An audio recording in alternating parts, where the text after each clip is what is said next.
일터 미드라시 두란노 서원 에베소 교회. 짭조름한 바다 내음에 스며들고 거리 위로는 한낮의 뜨거운 햇살이 망설임 없이 내리꽂혔다. 언덕 위에서는 아시아의 다산 여신 아르테미스의 웅장한 신전이 묵묵히 에베소를 내려다보고 있었다. 사방에는 소금기 어린 바람과 함께 이국적인 향신료 냄새가 어우러졌고 거리마다 상인들의 목청 높은 외침과 로마 군인들이 걷는 무거운 발걸음 소리가 혼재했다. 에베소의 거리는 가히 세계의 중심이라 불릴 만한 활기로 들끓었다. 그러나 그 화려한 겉모습 이면에는 상업과 우상 숭배 그리고 하루하루를 버텨내야 하는 치열한 삶이 뿌리처럼 깊게 얽혀 있었다. 바울이 다시 에베소 땅을 밟았다. 고린도에서 1년 반 동안 함께 일하며 복음을 전했던 브리스길라와 아굴라 부부와 이곳에 왔던 바울은 잠깐만 머물다가 부부를 에베소에 남겨둔 채 전도 여행을 떠났다가 1년 만에 돌아오는 길이었다. 바울이 가장 먼저 찾은 곳은 부부가 운영하는 천막 공장이었다. 어느새 그곳에는 두 사람뿐 아니라 6명의 장인들과 견습공들까지 어울려 분주히 일하고 있었다. 바울 사도님, 정말 오랜만입니다. 이렇게 다시 뵙게 되어 얼마나 기쁜지 모릅니다. 아굴라가 반갑게 달려나오며 바울을 끌어안았다. 브리스길라도 함께 나왔다. 그동안 참 애쓰셨어요. 저희는 이곳에서 일하며 쉬지 않고 주님의 말씀을 전하려 애썼습니다. 바울은 고개를 끄덕이며 그간의 여정을 들려주었다. 수리아 안디옥에 들러 전도 여행을 준비했고 갈라디아와 프리기아를 지나 긴 여정 끝에 에베소까지 돌아오게 된 이야기였다. 브리스길라도 자신들의 지난 1년을 차분히 이어갔다. 공장 3층을 예배처로 삼아 20명 남짓한 교우들과 함께 안식일마다 모여 예배를 드리던 시간들, 그 중에서도 알렉산드리아에 쏜 아볼로라는 인물이 남긴 여우는 바울의 귀를 사로잡았다. 아굴라가 거든다. 아볼로 형제는 말솜씨가 정말 대단했습니다. 회당에서 유대인들을 상대로 율법을 설명하고 변론하는데 오히려 에베소 회당 사람들이 그를 당할 수 없을 정도였죠. 나중에는 에베소의 여러 회당 사람들이 아볼로 형제를 몹시 싫어했습니다. 브리스길라도 덧붙였다. 다만 아볼로 형제는 구약 성경에는 밝았지만 예수님의 십자가와 부활에 대해서는 아직 잘 몰랐어요. 그래서 저희가 그를 집에 초대해서 복음을 천천히 자세히 나누었습니다. 혹시 지금 아볼로 형제는 어디 있나요? 에베소에서 그를 만날 수 있을까요? 바울이 궁금해하자 아굴라가 대답했다. 아가야 지방에 가서 사역하기를 원해서 저희가 그에게 고린도로 갈 수 있는 소개 편지를 써주었습니다. 그곳에서도 예수 그리스도의 복음을 전하는 말씀 사역을 잘하고 있다는 소식을 얼마 전에 받았습니다. 그 말을 들은 바울은 하나님께 감사했다. 이미 주님께서 에베소에도 복음의 씨앗을 여러 곳에 심어 놓으셨음을 새삼 느끼며 안도했다. 아굴라 형제님, 브리스길라 자매님, 이곳에 바람이 잠잠해도 성령님의 기운은 확실히 흐르는 것 같습니다. 하나님께서 미리 준비해 두신 사람들이 이 에베소에 많다는 확신이 듭니다. 이제 바울 역시 아굴라의 천막 공장에서 힘을 보태기로 했다. 잠시 여행의 피로를 씻고 함께 기도하며 새로운 사역의 길을 찾아 한 걸음 더 내디딜 준비를 시작했다. 며칠 후 바울은 아굴라 형제의 말을 듣고 기도 모임을 하는 유대인 형제들을 방문했다. 그들의 집회에는 경건한 침묵과 신중함이 감돌았지만 어쩐지 중요한 무언가가 빠져있는 듯한 허전함이 느껴졌다. 바울이 조심스럽게 물었다. 여러분은 믿으실 때 성령을 받으셨나요? 잠시 정막이 흘렀고 서로의 얼굴을 바라보던 형제들의 눈빛에 어리둥절함이 어렸다. 그중 빌립이라는 이가 나직이 말했다. 성령이요? 저희는 그런 이름조차 들어본 적이 없습니다. 다만 우리는 요한의 세례만을 받았을 뿐이지요. 이 한마디에 바울의 눈빛이 반짝했다. 아, 아볼로와 같은 이들이 여기에도 있구나. 바울은 이들의 신앙이 어느 지점에 머물러 있는지 단박에 알아차릴 수 있었다. 곧 마음을 가다듬고 복음을 전하기 시작했다. 요한은 회개의 세례를 베풀며 자신보다 크신 분이 오신다고 했습니다. 자신은 광야에서 외치는 소리에 불과하고 확고히 믿어야 할 분은 하나님의 아들 예수 그리스도라고 분명히 선포했습니다. 요한의 길을 닦았으니 이제 그 길의 주인이 오셨습니다. 바울은 차근차근 예수의 죽음과 부활, 승천, 그리고 약속된 성령에 대해 풀어냈다. 항구의 북적이는 소리에도 아랑곳하지 않은 채 그의 복음은 명확하게 사람들의 마음을 찔렀다. 모인 형제들은 깊이 고개를 끄덕이며 주 예수의 이름으로 세례를 받고 싶다고 했다. 바울이 그들 머리 위에 조심스럽게 손을 얹자 문득 주위의 공기가 가볍게 떨리는 듯 했다. 불어오는 바람과 희미한 빗줄기, 그리고 불이 갈라지는 듯한 환영이 스쳤다. 배우지 않은 언어가 저절로 그들의 입에서 흘러나왔고 예언의 목소리가 잇따랐다. 자신들이 무슨 말을 하는지 명확하지 않으면서도 방언을 하던 사람들은 벅찬 환호성과 함께 마음껏 하나님을 찬양하며 기도했다. 그 자리에 있던 사람은 대략 12명 남짓이었다. 바울은 그 모습을 바라보며 예루살렘에서 있었던 오순절 성령 강림을 떠올렸다. 직접 경험하지는 못했지만 이제 이방인의 도시 에베소에서도 하나님이 새 역사를 시작하심을 온몸으로 느꼈다. 바울은 이 기적같은 순간을 에베소의 오순절이라 불러도 좋겠다고 생각했다.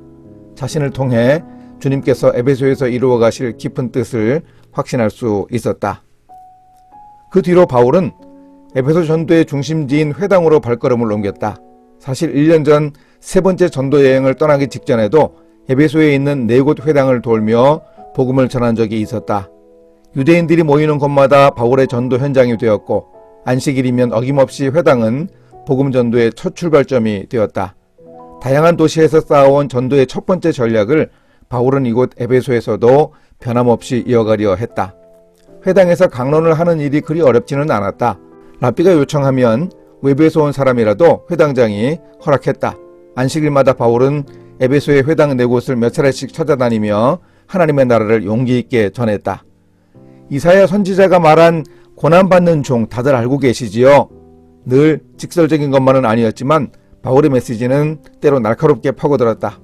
유대인들은 고난받는 종이 이사야 자신일 것이라 여겼지만 바울은 단호히 입을 열었다. 그 고난받는 종은 바로 나사렛 예수에 대한 예언입니다. 이사야가 처녀가 잉태하여 아들을 낳고 그의 이름을 임마누엘이라 하리라 라고 예언한 그분이 바로 예수 그리스도이십니다. 그분이 바로 우리가 기다려온 메시아입니다. 회개하라, 천국이 가까이 왔다고 외치신 그분이 우리를 율법의 사슬에서 해방해 주셨습니다. 바울의 음성은 점점 힘을 더했지만 회당의 공기는 서서히 싸늘해졌다. 호기심에 반짝이던 청중의 눈빛은 점차 의심으로 다시 적대감으로 변해갔다. 저 사람이 우리의 거룩한 율법을 더럽히고 있어. 나사렛 목수의 아들이 어찌 메시아가 될 수 있단 말이냐. 냉랭한 기운이 서서히 바울을 에워쌌다. 그러나 그는 물러서지 않고 오히려 더욱 담대하게 한마디 한마디를 뚜렷하게 쏟아냈다. 비방의 말들은 쉴 새 없이 쏟아졌다. 날카로운 화살처럼 바울을 향해 날아드는 소리였다. 어떤 사람들은 바울이 입만 열면 야유를 퍼붓고 노골적으로 비웃기도 했다. 그럼에도 바울은 석 달 동안 10번이 넘는 안식일마다 4군데 회당을 찾아다니며 온 힘을 다해 복음을 전했다. 하지만 회당에 모인 유대인들의 마음은 거칠고 두꺼운 가죽처럼 굳어져 있었다. 이 돈은 위험하다. 로마만 자극하게 된다니까. 누군가 목청을 높이 외쳤다. 바울의 마음에는 답답함과 아픔이 뒤섞여 가득 찼다. 석 달 동안 애써봤지만 바울의 말을 진심으로 받아들이는 유대인은 손에 꼽을 정도였다. 결국 그는 에베소에서 복음을 전하는 전략을 달리할 수밖에 없다고 생각했다. 깊은 고민과 함께 하나님께 기도했다. 바울은 아골라의 천막 공장에서 다른 장인들과 함께 묵묵히 일했다. 이제는 견습생이 아닌 숙련된 장인으로서 언제나 책임감 있게 맡은 역할에 집중했다. 이른 새벽부터 일을 시작하지만 정오 무렵 가장 더운 시간이 오면 일선을 멈추어야 했다.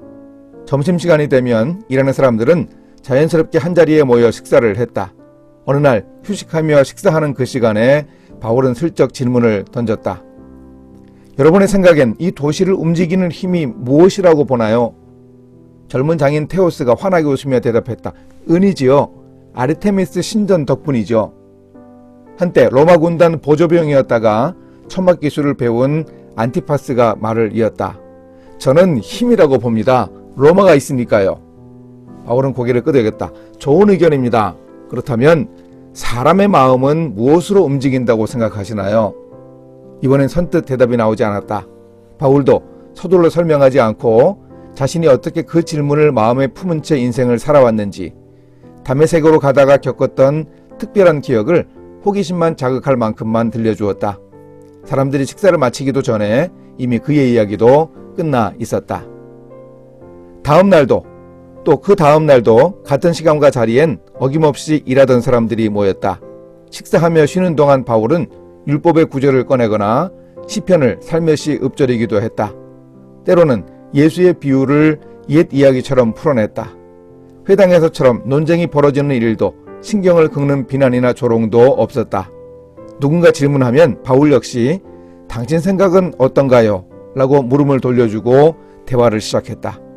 어느 날에는 함께 일을 하던 미리암이 바울 곁으로 다가왔다. 식사할 때 해주신 예수 이야기 계속 듣고 싶어요. 두 아이를 키우느라 언제나 지쳐 보이던 미리암의 따뜻한 관심에 바울은 미소로 답했다. 그렇다면 내일도 이야기를 이어갈게요. 다음 날 어제의 이야기가 자연스럽게 이어졌다. 누군가 조심스럽게 물었다. 그럼 예수는 결국 실패한 선지자가 아니에요? 바울이 조용히 말했다. 그렇게 생각할 수도 있습니다. 하지만 그의 삶은 죽음에서 끝나지 않았죠. 바울은 예수의 부활에 대해 이야기했고 그 사실을 직접 증언했던 이들의 이름을 하나하나 들려주었다. 마지막으로 자신 앞에 나타나 사울아 사울아 내가 어찌하여 나를 박해하느냐라고 물으시던 예수를 증거했다. 바울의 마음에는 한 가지 확신이 깊어졌다.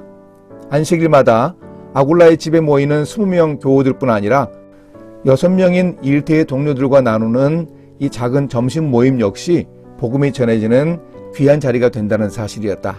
특히 일에 지친 이들이 식사하고 휴식하며 마음을 열고 대화할 수 있는 시간이 얼마나 소중한지 다시 한번 절절히 느꼈다.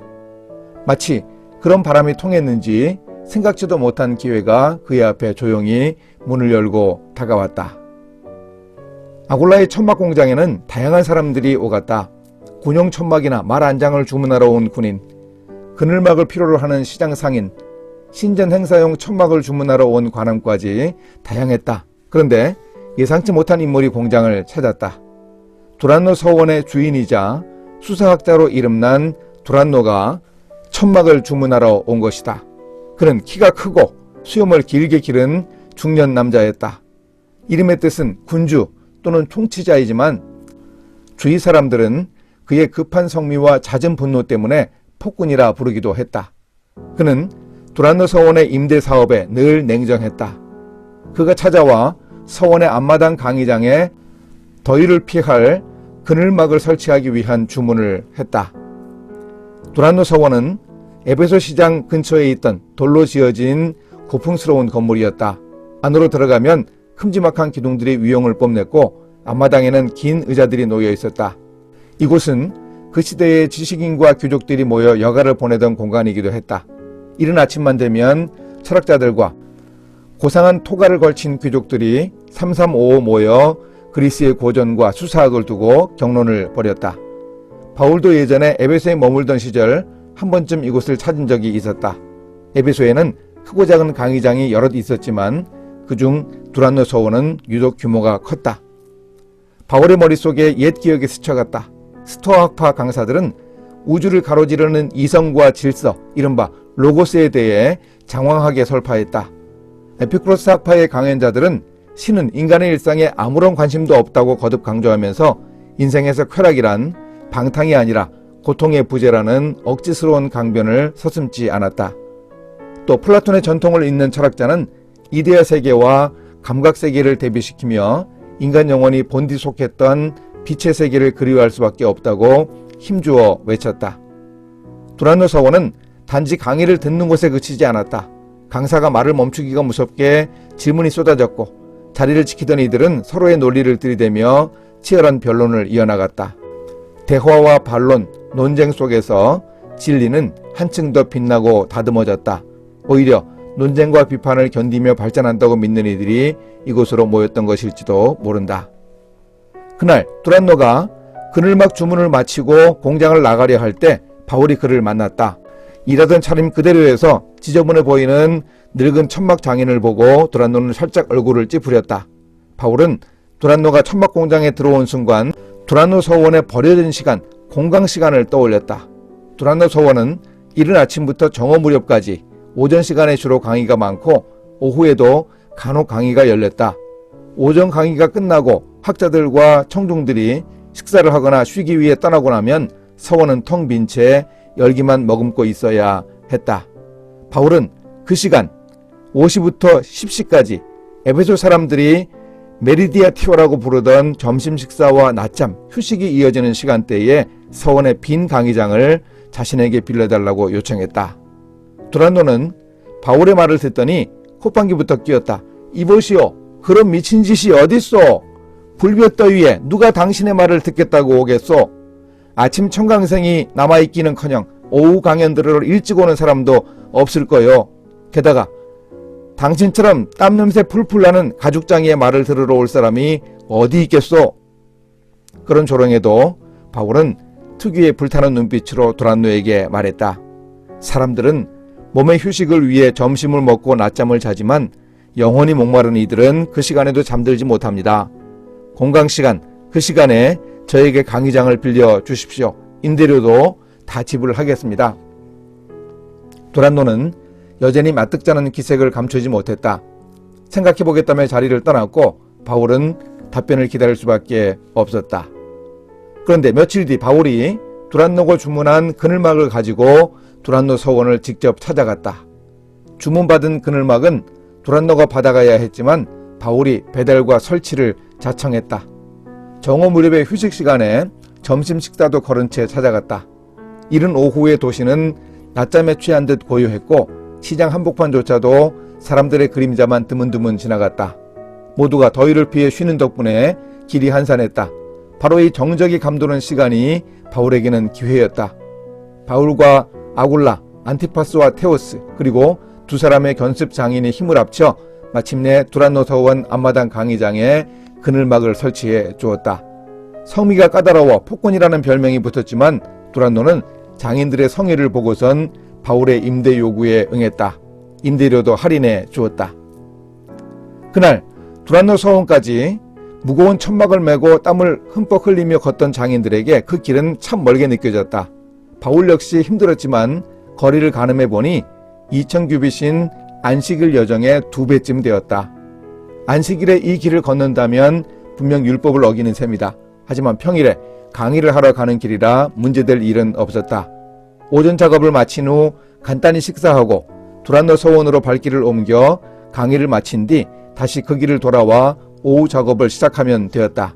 그러면 메리디아티오 시간의 절반 이상은 강의 시간으로 활용할 수 있겠다는 머릿속 계산을 바울은 이미 하고 있었다. 이제 바울은 정오 무렵 일하는 사람들과 나누던 대화를 공식적인 전도의 방법으로 바꿀 계획을 차근차근 수행해 나갔다. 그렇다면 두란노 서원에서 평일 정오 무렵에 여러 날 모이는 모임은 두란노 서원 교회가 될 수 있을 터였다. 그 첫걸음을 이렇게 하나님의 인도하심으로 뗄 수 있었다. 도시가 휴식에 잠긴 시간 두란노 서원에 사람들이 모이기는 했다. 바울에게 세례도 받고 성령 강림을 체험했던 사람들 중 몇 명, 브리스길라와 아굴라 부부, 그리고 천막 공장에서 일하는 동료 장인들까지 모여도 12명을 겨우 넘겼다. 넓은 강의장 한쪽에서 오붓하게 시작했다. 몇 주가 지나기까지도 두란노 서원 공강 시간에 열리는 바울의 강의는 그렇게 10여 명의 청중을 대상으로 계속되었다. 시간이 흐른 후 어느 날 스토아학파 철학자 메난드로스가 두란노에게 이야기를 듣고 바울을 기다리고 있었다. 오전 강의가 끝난 후 서원 앞마당에 있던 메난드로스가 서원으로 들어오는 바울을 보고는 돌연 말을 건넸다. 이보게 바울, 자네가 말하는 우주의 로고스는 차갑고 건조한 이성이라 생각하네. 자네처럼 십자가에서 죽은 죄수를 신이라고 믿는 건 이치에 맞지 않는 광기로밖에 안 보여. 진정한 현자는 아파테이야, 즉 무심한 평온함만이 현자의 길이라네. 메난드로스가 돌아서 나가자 바울이 그의 뒷모습을 향해 또렷하면서도 낮게 외쳤다. 메난드로스, 당신의 로고스는 차갑지만 내 로고스는 뜨겁소. 나의 로고스이신 예수님께서는 하늘 보좌를 버리고 우리 곁에서 땀 흘리며 함께 살아가시려 사람의 모습으로 오셨소. 그분은 결코 무표정한 신이 아닙니다. 인간의 고통 앞에서 눈물 흘릴 줄 아는 분입니다. 어찌 보면 별일 아닌 듯 지나칠 수도 있겠지만 치열했던 변증의 공방은 어느새 소문이 되어 퍼져 나갔다. 오전 강의를 듣던 귀족 청년들 몇 사람은 오전 강의를 들은 후 서원에 머물렀다. 심지어 오후 강의를 듣는 이들도 평소보다 일찍 서원을 찾아와 바울의 강의를 귀 기울여 듣곤 했다. 12명 남짓이던 청중이 어느새 수십 명으로 늘었다. 정오의 뜨거운 열기와 사람들의 체온이 뒤엉켜 강의장은 가마솥처럼 후끈 달아올랐다. 바울은 땀에 젖은 손수건으로 이마를 훔치면서도 목소리에는 점점 더 확신이 차올랐다. 여러분, 이 대리석 건물이든 저 거대한 아르테미스 신전이든 결국엔 무너질 것입니다. 하지만 제가 전하는 이 복음은 결코 사라지지 않습니다.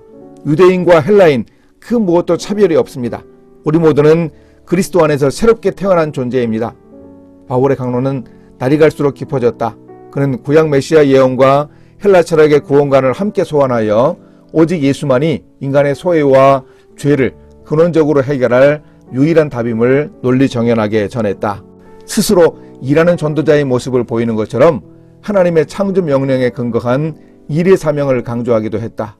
때로는 날카로운 논리로 철학자들을 꺾었고 때로는 힘겨운 노동 끝에 찾아온 이들의 굳은 손을 어루만지는 듯한 다정함으로 그들의 마음을 녹였다. 어느 날 철학자 아리스토가 강의에 참석했다. 메시아라니 우리가 아는 그리스 신화 속 영웅이란 말이요. 우리는 로고스와 덕이 중요한데 말입니다. 바울이 차분하게 대답했다. 아닙니다. 율법과 예언에 약속된 메시아를 말하는 겁니다. 아브라함에게 주신 언약은 모든 민족을 위한 것이었지요. 예수께서는 십자가에서 죽으시고 부활하심으로 죄를 사하셨습니다. 그래서 유대인만이 아니라 이 땅 모든 민족이 복을 누릴 수 있게 된 겁니다. 아리스토가 미간을 찌푸리며 다시 물었다. 그걸 어떻게 증명합니까? 우리가 철학을 이성으로 설명하듯 그런 증거가 있어. 소크라테스가 죽은 건 사실이지만 그는 부활하지 않았어. 바울은 조금 더 느린 목소리로 말을 이었다.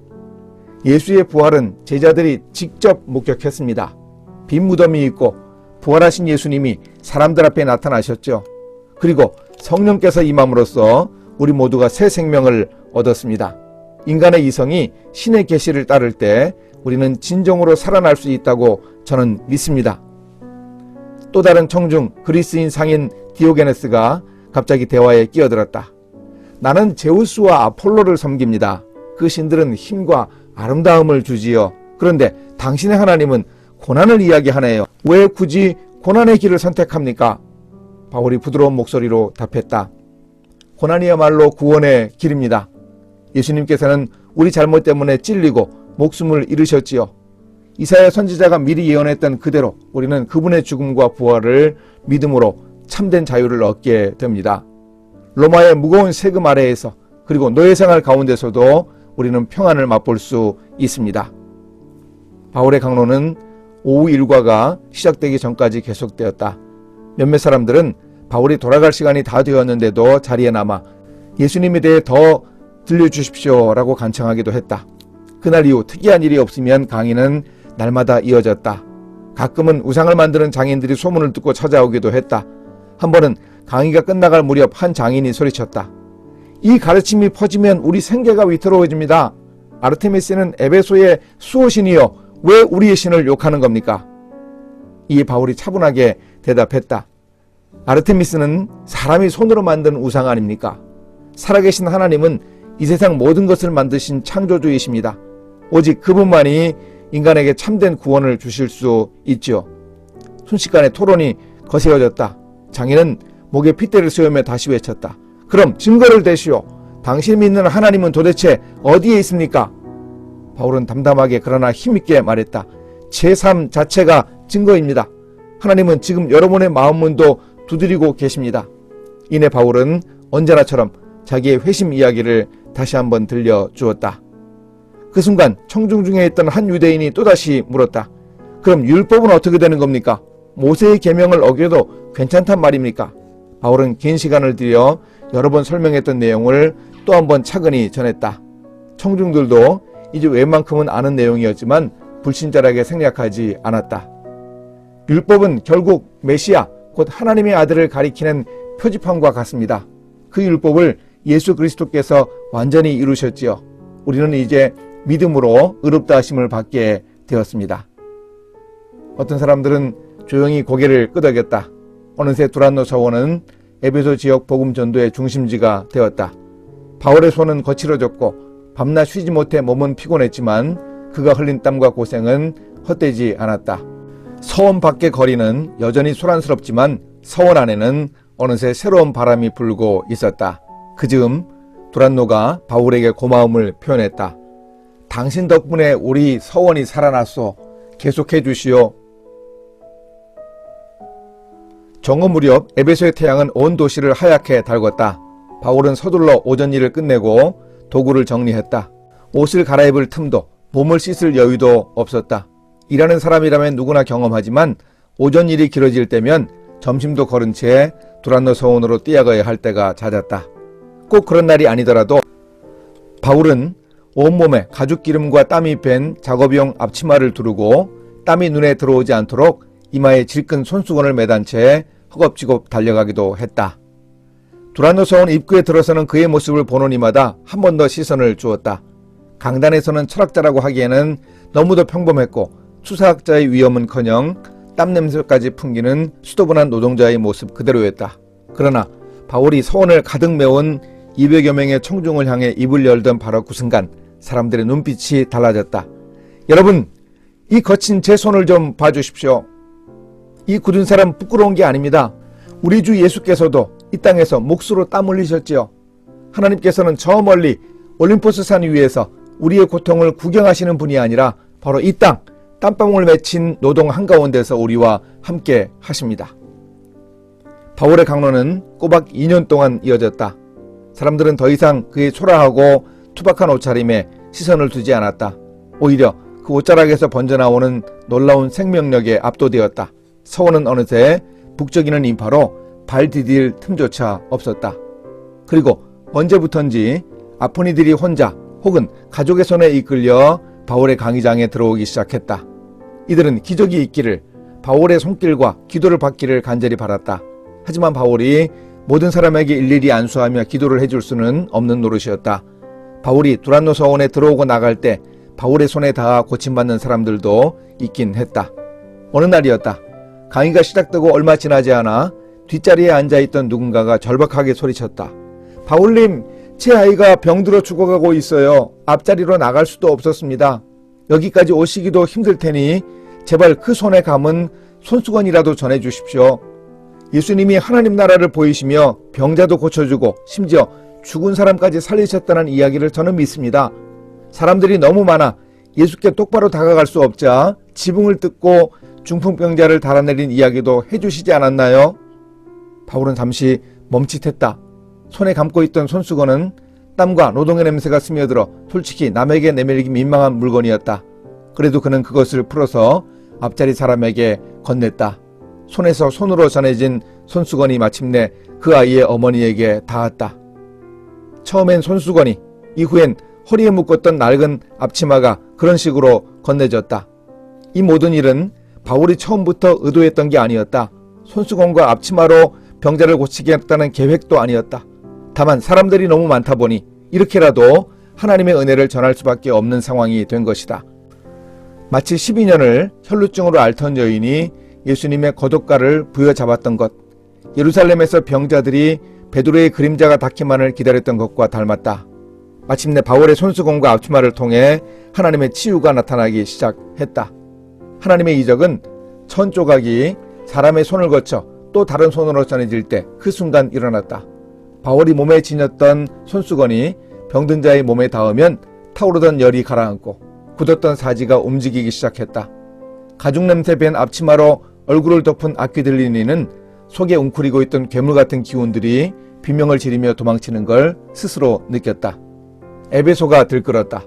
마술사들은 자신들이 소중히 여기던 부적과 값비싼 향유가 더는 소용없게 된 사실에 절망하고 분노했다.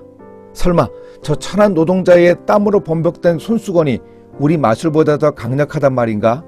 그러나 그들은 몰랐다. 그 힘이 천조각이나 땀에만 깃든 것이 아니라 바울이라는 한 인간의 성스러운 노동, 하나님께 드린 전적인 헌신에서 비롯되었다는 사실을. 하나님께서는 바울이 전한 설교뿐 아니라 그 이마에 맺힌 땀방울 마저 기적의 통로로 삼으셨다. 예배와 일상이 분리되지 않는다는 그 어떤 웅변보다 강력한 선포였다. 철학자 아리스토가 강연장을 다시 찾은 날에도 손수건은 손에서 손으로 건네줬다. 한 여인이 건네받은 손수건을 자기 아픈 다리에 살며시 얹었다. 잠시의 정적 후 그녀의 얼굴이 환하게 피었다. 통증이 사라졌어요. 이제 아프지 않아요. 정말이에요. 걸을 수 있을 것 같아요. 아리스토가 놀라서 외쳤다. 이게 대체 무슨 일입니까? 그저 땀을 닦던 천 조각으로 이런 일이 가능하다니. 바울은 한치 흐트러짐 없이 아리스토의 눈을 바라보며 조용히 대답했다. 아리스토여, 잘 들으십시오. 이건 손수건이나 앞치마의 주술이 아닙니다. 나의 능력은 더더욱 아닙니다. 오로지 인간의 약함과 고통을 치유하고 심지어는 죽음까지 되돌리시는 하나님의 사랑과 능력 때문입니다. 손수건이야 일하며 쓰는 평범한 천조각이지만 하나님이 쓰기로 하신 순간에 놀라운 일이 일어난 겁니다. 하나님은 인파와 소란, 인간의 한계마저 그분의 손에 쥐고 사용하셨다. 특히 그리스 문화에서는 더욱 놀라운 일이었다. 그곳에서 가르치는 이들은 언제나 사람들과 거리를 두었고 철학자는 손에 티끌이 묻는 것조차 꺼렸다. 하지만 바울이 전한 복음은 그릇된 질서와 체면의 벽을 거침없이 넘어섰다. 사람들이 바울에게 다가갈 길이 막히자 하나님은 그가 일상에서 사용하던 소박한 도구들을 통해 자신의 능력을 드러내셨다. 바울의 손은 일하느라 거칠고 굳은 살이 박혀 있었으나 바로 그 손에서 생명이 흘러 넘쳤다. 밀레도의 항구에는 늦은 오후에 부드러운 햇살이 물결 위로 내려앉고 있었다. 파도는 고요했지만 바울의 마음은 한 줄기 출렁이는 슬픔을 감추지 못했다. 에베소에서 데려온 장로들을 바라보던 그의 눈빛에는 다시는 그들의 얼굴을 볼 수 없으리란 예감이 드리워 있었다. 그래서 그는 오늘만은 교사처럼 말하지 않았다. 명령도 훈계도 없었다. 대신 그는 자신의 사는 모습을 있는 그대로 꺼내어 조용히 내밀듯 말했다. 내가 3년이나 밤과 낮을 가리지 않고 눈물을 흘리며 한 사람 한 사람을 권면했던 그때를 잊지 마십시오. 장로들의 기억 속에서 두란노 서원의 뜨겁고 푸르른 정오, 앞치마를 허리에 두르고 말씀을 가르치던 바울의 모습이 다시 살아났다. 땀에 젖은 손수건을 움켜쥔 채 새 힘이 솟아난 듯 말씀을 전하던 그의 눈빛이 떠올랐다. 바울은 그 시간들을 감추지 않았다. 오히려 자신의 삶을 낱낱이 드러냈다. 그는 은도 금도 남의 옷도 탐한 적 없었다고 말하며 흉터투성이의 두 손을 장로들에게 내보였다. 바닷바람에 드러난 그의 손은 투박하게 갈라졌고 굳은 살과 도려진 상처, 흉터들이 겹겹이 박혀 있었다. 가죽을 자르다 벤 자리, 바늘 끝에 찔린 상처, 오랜 세월이 남긴 흔적까지. 하지만 그 손으로 바울은 천막을 만들었고 복음을 전했고 또 누군가의 머리 위에 손을 얹어 축복했다. 그의 손은 누구보다 거칠었다. 그러나 바로 그 손에 하나님의 능력이 머물렀다. 에베소에서 시작된 기적은 결코 특별한 도구에서 비롯되지 않았다. 화려한 제단이나 신비한 의식 따위가 아니었다. 하루를 견디며 일하던 손수건과 앞치마, 거기 묻은 땀과 기도와 노동의 흔적이 하나님의 손에 쥐어졌을 뿐이다. 바울은 조용히 장로들을 바라보며 말했다. 약한 이들을 도우라.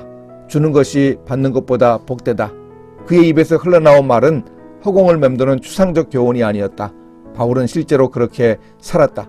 일에서 번 돈으로 동행들의 삶을 책임졌고 두란노 서원에 임대료를 내었고 남은 힘까지 쥐어짜 복음을 전했다.